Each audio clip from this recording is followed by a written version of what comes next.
So welcome to Big Ideas Algebra 2 section 5.5, which is function operations. And we're focusing on function operations with rational functions, rational expressions. We had a section in the last chapter called function operations with polynomials, but now we've moved on to bigger and better things. One of the first things that we're going to look at is to add two functions graphically. And it's not something that we did last chapter, although we could have. So the idea here is to add f of x and g of x. Well, those would be the y values at any x value. So I can go one value at a time and just look at what the y values were, and then I can add them together. For instance, at x equals -1, one of these, I don't know which one is which, we can call this one f of x, and we can call this one g of x. At x equals -1, f of x is at 5, y equals 5, and g of x is at y equals -5, and so if I add those together, then I would get 0 for the y value, and that would be at the same x value, which is -1. We could make a table for this if we wanted to, that at x equals -1, f of x equaled 5, g of x equals -5, and so then f plus g of x would equal 0, and the point that then we would be graphing would be the x value and the f plus g of x value. If we keep moving on that, then I would have 0 plus -4, which would be -4 for the x value of 0. For the next one, this is -3 plus -3, which would be down here at -6.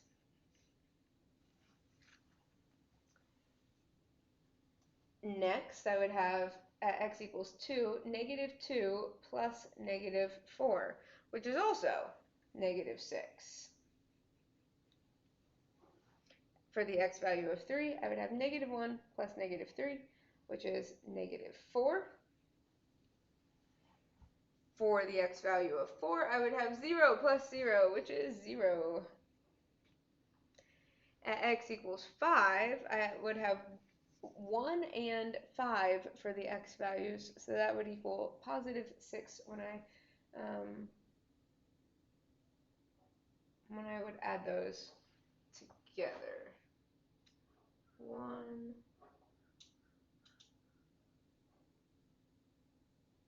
and 5. All right, so if I was just graphing what this would look like, then I would end up having a function that looks like a quadratic.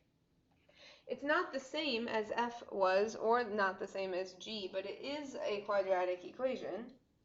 And I can tell that the axis of symmetry of that equation needs to be at x equals 1.5, just from looking at the graph. But if I was only doing this problem graphically, then I would be done at that point, and the black graph would be the finished product. Algebraically, I could actually figure out what this is and then support that and see that that makes sense algebraically. F of x,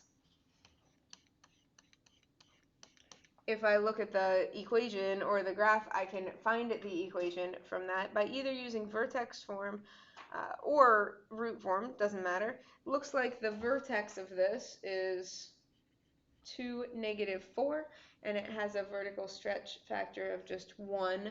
So this would be x minus 2 quantity squared minus 4, which would expand for standard form into x squared minus 4x. If I had started with it in root form, I could have gotten the same thing. G of x is a linear function, and that looks like y equals x minus 4. So if I add those two together, let's see algebraically what I would get. F plus g of x would equal x squared minus 4x, but then plus 1x, so minus 3x, and then minus 4. If I look at my graph that I have for my final answer, if I factor x squared minus 3x minus 4, that would factor into x minus 4 times x plus 1, which would put the x-intercepts of that graph at x would equal negative 1 and x equals positive 4, which supports what I had on the graph. Also, the y-intercept would be negative 4, which I have on there. And so I could also actually do the algebraic work if I wanted to, but that would be how I could add two functions graphically. When we add, subtract, multiply, and divide functions in this section, it's going to be the same as when we did it in the other chapters, with the only other piece in this chapter being that we have to be conscious of the domain of each piece. When you perform a function operation with two functions f and g, the domain of the result must include the restrictions on f, the restrictions on g, and the restrictions on the final result product. So let's do a couple examples where we can add, subtract, multiply, divide them, get the resultant expressions, and then also consider the domains. For this first one, f of x equals 3 times the square root of x, and g of x equals 5 times the square root of x. F plus g of x would equal 3 root x plus 5 root x, which is simply 8 root x. The domain of that, let's check each piece and see. The domain of f of x itself, we know from the previous section that whatever's underneath the radical needs to be non-negative. So in this case, x has to be greater than or equal to 0. The domain for g of x would also be x is greater than or equal to 0 because it has the same thing as the radicand, the same expression. And so in this problem, my resultant expression, 8 times the square root of x, has the same restriction that also x would have to be greater than or equal to 0 here.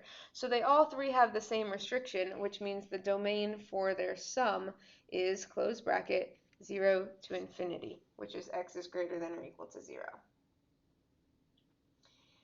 For f minus g of x, then I would have 3 root x minus 5 root x,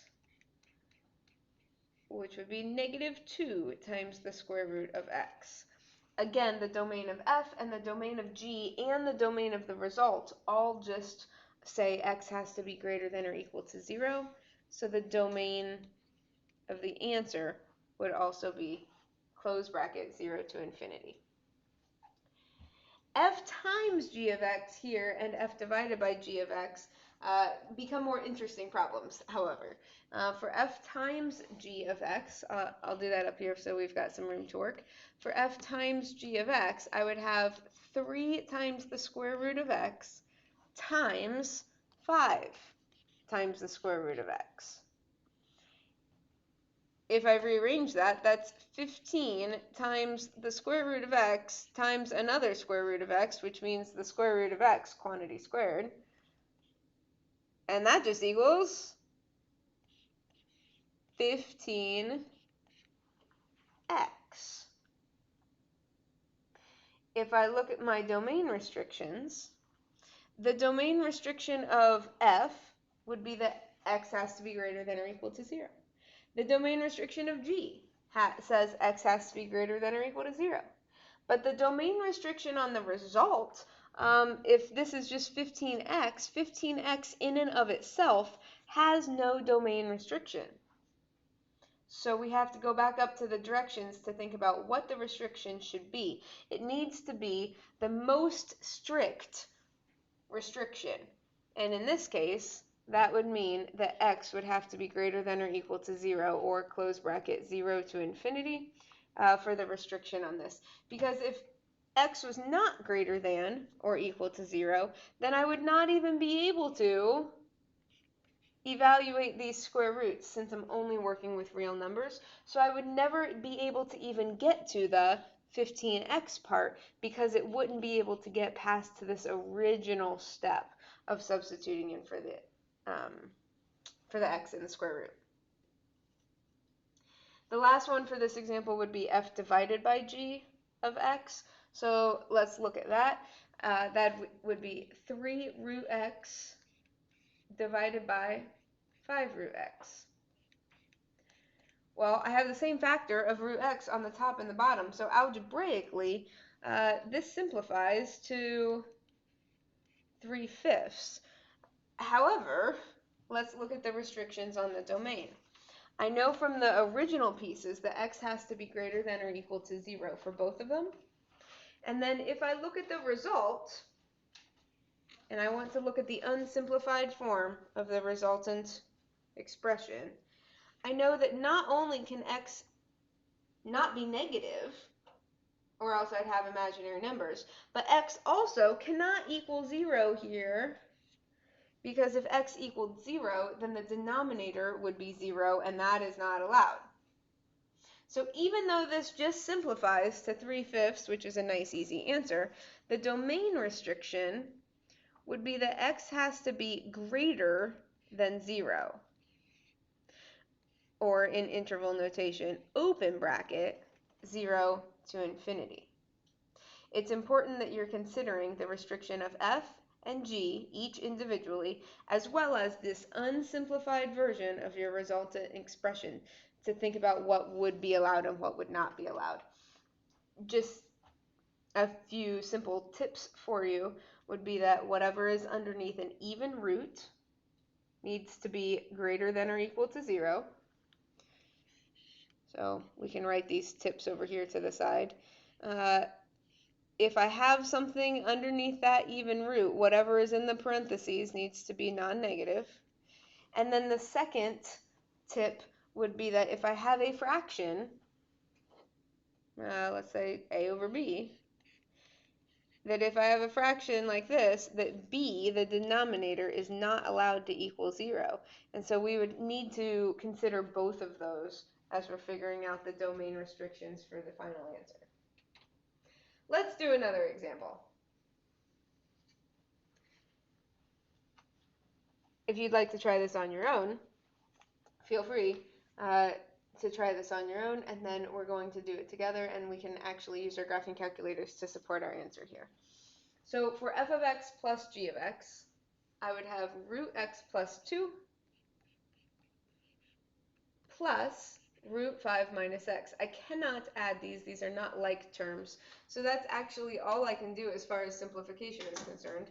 Let's look at the domain and see what my restrictions on domain are.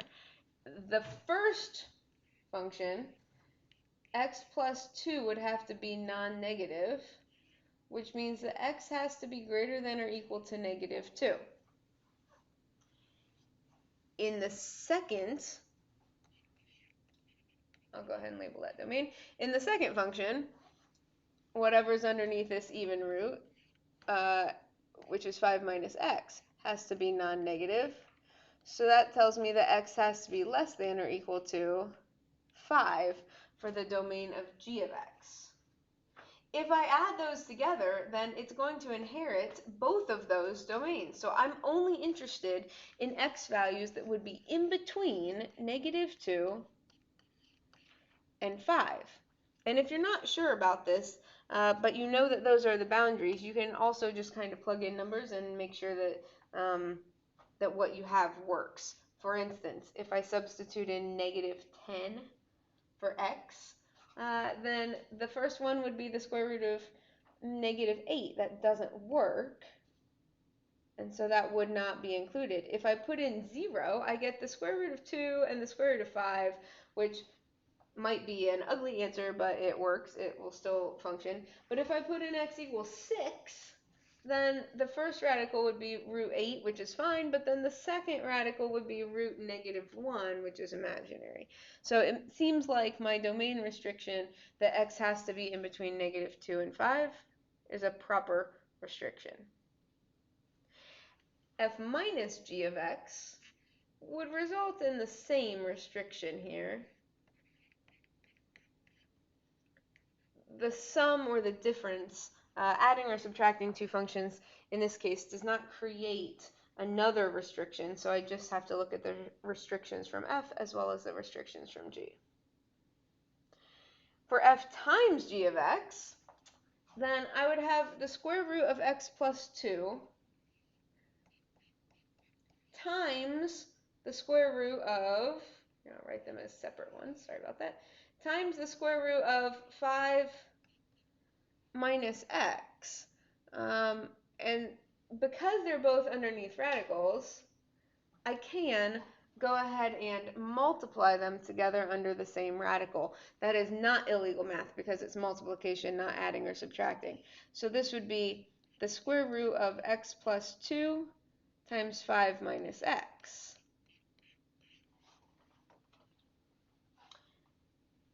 So now we have to think about the restrictions. We already know that x has to be greater than or equal to -2 and less than or equal to 5 for them to work in the original problems, but let's see if this result has any more restrictions. I know that because I have a square root, this is not going to work if I would end up with a negative number under there. So let's think about what would give me a negative number. If x is 3, what happens? Is it okay? And I would have the square root of 5 times 2, which would be okay. But if I have x equals 6, like I did before, then I would have the square root of a negative number. That does not work.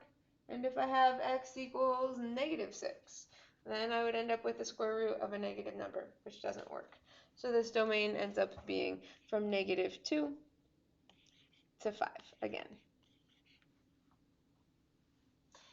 For f divided by g of x, let's check and see what that would produce. I would have the square root of x plus 2 divided by the square root of 5 minus x. And for right now in this section, we're not going to concern ourselves so much with rationalizing this denominator. We may later, but we're not going to yet. For looking at the domain, now I also have the restriction that the denominator of this is not allowed to equal 0, which means x is not allowed to equal 5. So x has to be greater than or equal to -2 for the first one to work. It has to be less than or equal to 5 for the second one to work. But oh wait, it can't equal 5 because that would make a denominator of 0. So there is an extra restriction when I look at the quotient. If you use your calculator to support this, you can graph it to kind of see this weird domain and how that shows up on the graph of the function. So I'm not going to graph all of these, but you could if you wanted to. Let's just look at the f times g of x. If I graph the function f times g of x here, you can put that in y1 in your calculator and see what you get. Then that graph, actually, at x equals -2 would equal 0, and at x equals 5, it equals 0. And it kind of looks like it goes up and then just kind of comes back down, something like that for a pretty rough sketch of that. And so that would support this domain here that x would have to be in between -2 and 5 inclusive. So if you're stuck on domain and you have your calculator to help you, you can always just graph the function in the calculator and look at the domain there. All right, the last thing that we are going to talk about here is we're going to be composing functions. If you are a composer of a piece of music, that means you would be putting all the things together. So you're composing the melody with the chords and the rhythms and the intonation, etc. And in math, to compose functions means that you are putting functions together, that you are putting one inside the other specifically. So in pre-algebra, you may have used a function machine picture to illustrate the input and the output for a function. And if you didn't, then here is my lovely function machine picture. So excuse my artwork. But x is the input, and you would put it in the function machine. Let's call this machine f. And let's say that the f function machine is x plus 3, the input plus 3. So this would be f of x equals x plus 3. And then to not have any redundancy in my variables, we can go ahead and put in a number here, let's say. So let's say x equals 4.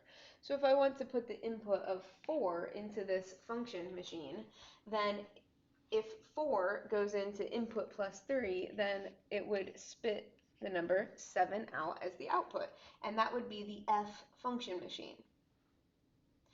Then, if I had a g of x function machine, which is going to look awfully like the f of x function machine, but we'll make it, we'll make it a little bit different. There, like a balloon or something.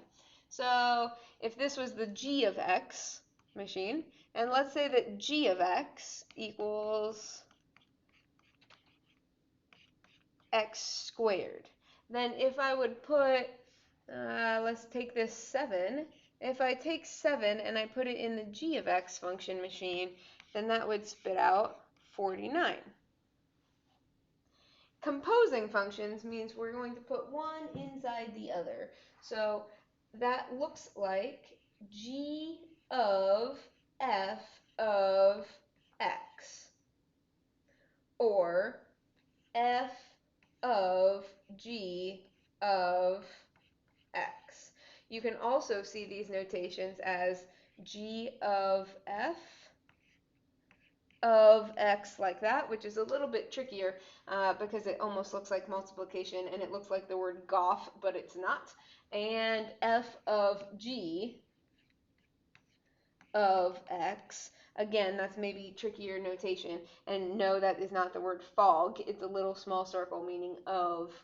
And so numerically, we're just going to work our way from the inside out. If I take the example of the function machine picture that I have above, I started with the number 4, and I put the number 4 into the f function machine. So 4 would be the input, and then I started by taking f of 4, and f of 4 was 7 because the output that I got was 7. And then if I put the 7 into the g function, then that would be g of f of 4, because that would be g of 7, which would equal 49. So if I worked my way from inside out, I would get that g of f of 4 equals 49. Let's do another one. Let's do an f of g example. We'll use the same two functions as above, but I'll erase my numbers that I've got up here, and we'll use different inputs and outputs. So let's do f of g of 8. So I would start and I'd say, okay, that means 8 is my original input, and I would put 8 into the g function machine. The g function machine says that we square that input. So g of 8 is 64. So that means I would be looking for f of 64. And the f function machine says x plus 3. So f of 64 would equal 67, which means f of g of 8 is 67.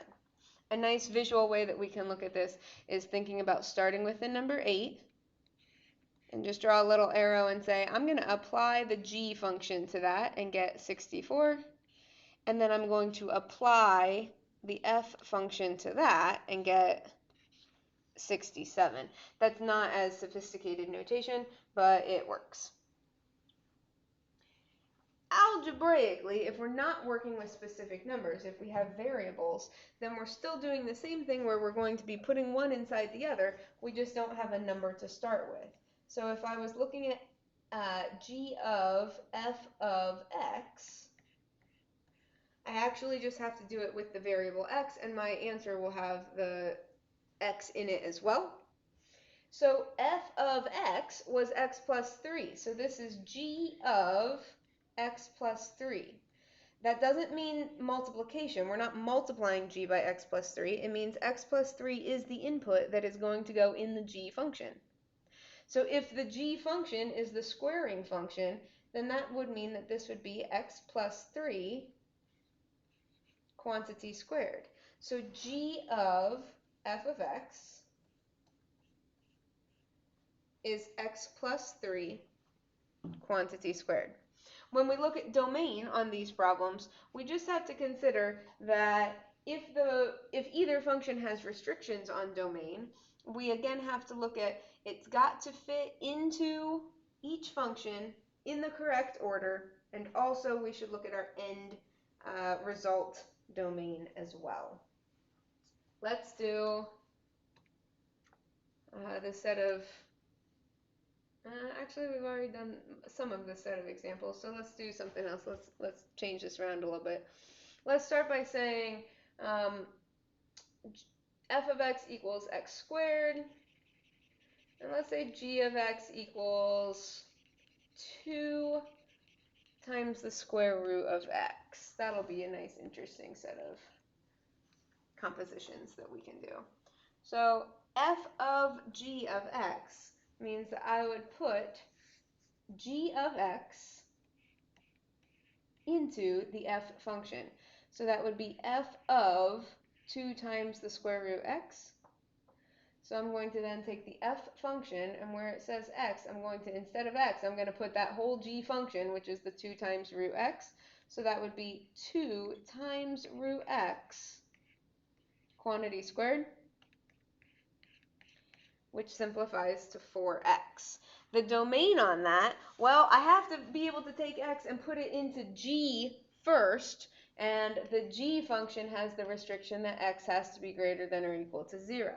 So the composition inherits that restriction that x would still have to be greater than or equal to 0 for this to work.